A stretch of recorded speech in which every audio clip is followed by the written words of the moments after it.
कल एक डिटेल में कल एक न्यूज आई है। भारत सरकार 10 जुलाई से सरसों की नीलामी करने वाली है। जो सरसों जो होती है, स्टेट वाइज सरसों होती है, उसकी नीलामी करने वाली है।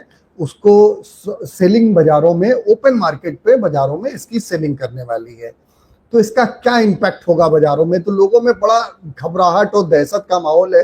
तो पहले टोटल समझ लीजिए 48,163 मीट्रिक टन के आसपास ही सिर्फ जो सेल होनी है टोटल।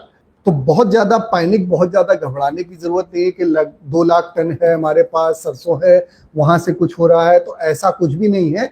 लगभग 48,163 मीट्रिक टन की जो सेलिंग होगी, उस पे बाजार में मौके पे 100, आप कम से कम, बिल्कुल कम से कम अगर रिएक्शन आएगा तो 100 रुपए का, अगर ज्यादा से ज्यादा रिएक्शन आता है तो 200 से 250 रुपए सरसों का भाव, जो करंट में भाव चल रहा होगा सरसों का, वहां से आपको वो घटता हुआ बाजार में दिखाई देगा।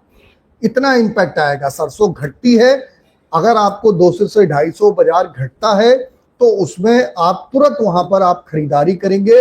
वो खरीदारी के लिए लेवल बढ़िया रहेंगे, उसके हिसाब से कामकाज करके चलेंगे। तो बहुत ज्यादा पैनिक, बहुत ज्यादा घबराने की जरूरत नहीं है।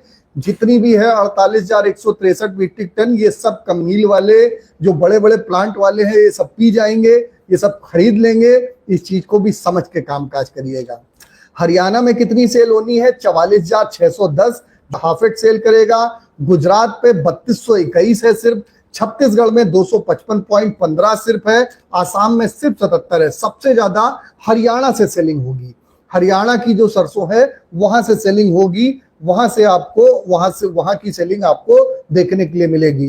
तो राज्यवार जो सरसों का स्टॉक अवेलेबल है, हरियाणा में 44,610 है, गुजरात पे 3221 है, छत्तीसगढ़ में 255 है, असम में 77 है। टोटल 48,163, लगभग 50,000 टन के आसपास सरसों की सेलिंग होगी। उसका जो बाजारों में जो तेजी आई है, उसको कंट्रोल करने के लिए समय समय पर जो भारतीय सरकार है, समय समय पर नेफेड और हाफेड के द्वारा सरसों की बिकवाली करती रहती है। तो वो जानकारी आपको दे दी है।